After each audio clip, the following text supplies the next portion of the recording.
My name is Bill Waring, and I go to a Lutheran church in Adelaide, South Australia. The church I belong to is St. Stephen's, and it's in the heart of the city, really. How I got to be there is a very long and convoluted story, and there's no way in the world that I can tell it today, but I can tell you some of it. And I'm Heather Waring, Bill's wife, and we met at around the time of Bill's conversion, so I kind of share that experience, and which was really special, and it's really, I guess, how we got to know each other. This year, which is 2017, I will have been a Christian for 40 years. I was a pretty nasty person. I used to hurt people, and I used to try and get my way with people, and if I hurt them, well, I didn't care. The problem with that is that you get hurt back, and when you get hurt back, it really hurts, and life seems really bad. And so I guess one thing led to another, and I got involved in drugs, and I ended up in a hospital.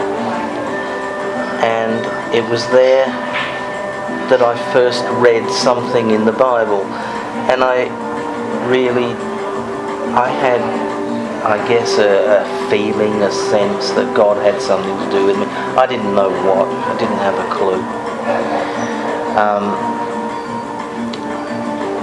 I used to think that I needed faith. I didn't even know what it was. This girl that I knew came to the hospital to visit me one day, and she brought with her a Bible, and she gave it to me, and which was really unusual because she was in the same sort of mess that I was in. She didn't know anything either. I opened the Bible that night, and I read the very first verse I ever read in the Bible was Hebrews 11:1. Bear in mind that I've been thinking to myself, what is faith? The first three words of Hebrews 11:1 is, what is faith?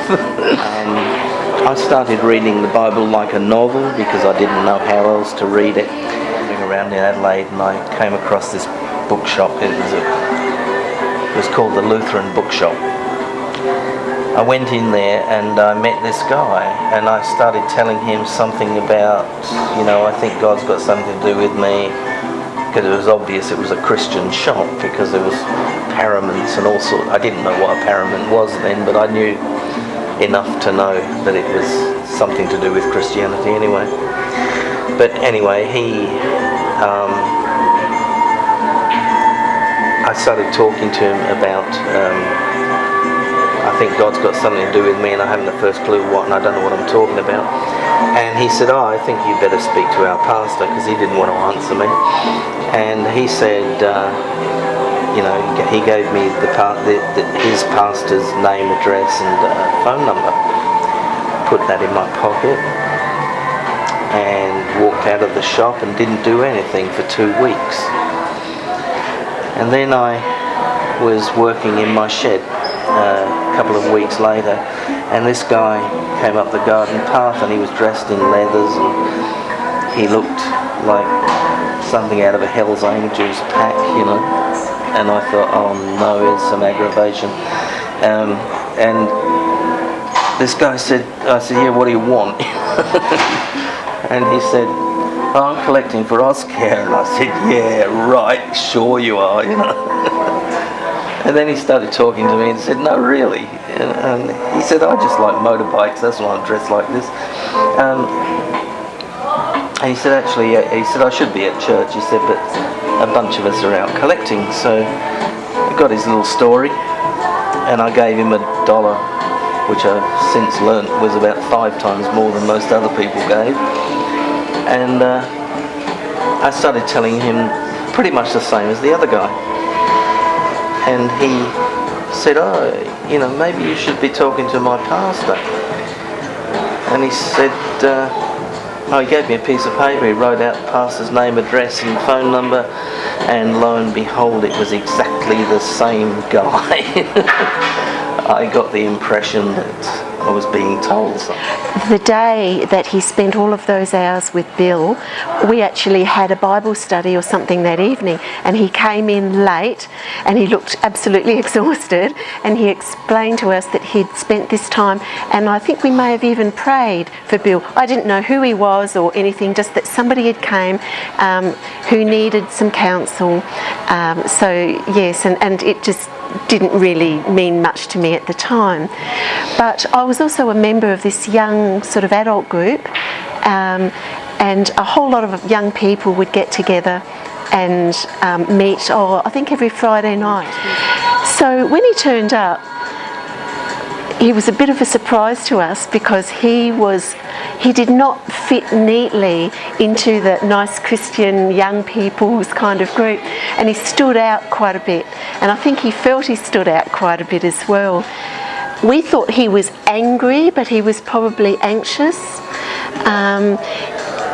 And he was very, very hard to talk to. We tried to talk to him, and it was just really, really hard. It took us out of our comfort zone, but nevertheless, we tried to make him as welcome as we could. But yes, it was very, very difficult. So that was my first impression of Bill. If anyone had said to me that night that you would be marrying this man, I would have totally disagreed with them, because I thought there's no way in the world I would have thought that would ever, under any circumstances, be possible. This girl, Judy her name was, she came into my room with the coffee the next morning, and she asked me what happened, and I said it was really strange. I said there was a bunch of people there, and they were enjoying each other's company, and they were talking about this and that. They had a bit of a Bible study. Nobody was arguing. Nobody was having any dramas with anybody. Nobody was shouting at anybody. It wasn't nasty. And then I started to cry. They had Christ in their lives. And that happened to me. About 6 months later, he came out of the church after that service. He was not wearing black, he was wearing white, and he was smiling from ear to ear. And I remember it took my breath away, because this man was... I wish I'd known. I just couldn't believe it. It was like a miracle took place almost, over a few months before my eyes, that this seemingly angry and defensive and really difficult person could be this forgiven, bright, shiny child of God in such a short period of time.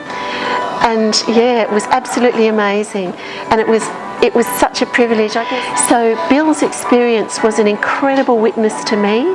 I had no personal knowledge of this sort of thing happening, and I felt like I was almost a part of it. I saw it before my eyes, and I guess I was open to the amazing things that God could do in someone's life for the first time, and it was profoundly moving for me to be part of that miracle. We started talking, polite conversation, because at first it was hard, but we used to talk on a really deep level.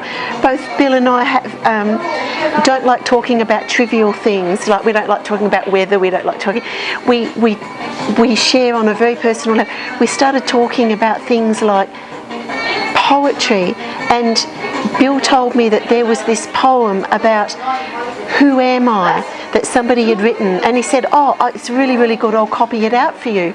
And so the next week he came back with this poem copied out, and his writing was absolutely beautiful, and I thought, there's something more in this man than what is on the surface. There's something way more here. And so we used to talk on a really deep level. He was really interested in things of God, and I was very happy to answer his questions and share those things. So we actually got to know each other really quickly on a very deep level, which was really special. And I'm not sure when it all happened, where we decided that, hey, you know, we're going to try and make a life together. But it's interesting because until that point, it never occurred to me that it was important to have a Christian husband. I mean, I would welcome a Christian husband, but there was nobody really in our church or connections that I was that interested in, and it didn't seem that important. And, you know, if I can just say that since being married to Bill and his absolute commitment and faith, that has been something that I've been able to lean on over the years. I would never have it any other way. I think God protected me from myself and my own decision that this maybe wasn't important, and God said, oh yes it is, I've got someone for you who is just going to be just what you need. And so I've always said, you know, the day that God picked Bill up from the dust and dusted him off and gave him to me was one of the best gifts. And slowly, yes, we had some adjusting. We came from such different backgrounds. So we've had some adjustments to make. And yeah, we've had tricky times with that too. Bill had to learn to trust people. I'd never not been trusted before. So yeah, we had a few little issues here and there that arose. But in the long run, I think our commitment both to God and to each other has seen us through some horrendous things. We've really had a lot of challenges in our life, things that I don't think God lets happen to just anybody. And He uses it to strengthen our faith. He uses it to support one another in that. And what happened was my daughter went to live in WA, and she was going down to her boyfriend's house one evening, and well, the story that you hear so many times in the newspapers, you know, car left the road, hit a tree, and she was killed. She was 24. It really hurt. You can't describe it, it's impossible. But God was there. God was there. We always felt that God was strengthening one or the other to support the other. It was almost uncanny that, yeah, but it's such a painful, I guess, I always thought that, you know, as a Christian, knowing that our daughter is in heaven, that somehow that would make us strong and comfort us and get us through. But I have to say, I was really surprised that it didn't seem to help. I have to be honest and say that in those early weeks, it didn't seem to help. And I would say I knew God was with us, but God was not there powerful with us. God was like Jesus sitting quietly in a corner. Yes, there was this sense of God's presence, but it was in the background, and our pain was so intense for a long, long, long time. It's only years later that I can say, yes, God was there. But it's interesting, I think when you have an experience that brings you close to the death of someone you love, you actually have like antennae that are really open and sensitive to things that are going on. And we saw some amazing things in that time. For example, we went over there to see her and to arrange for her funeral and things. And one of the things that happened is the car tyre blew out, and it was a borrowed car, and just this thing happening to the car put me in almost like a panic situation, because it was a car accident, and yeah, I was just really on edge. Anyway, this young man came along riding on a bike and helped us. We couldn't fix his car tyre, and he came along and he changed the tyre for us, and then he just went away. And it was like we both knew it was an angel.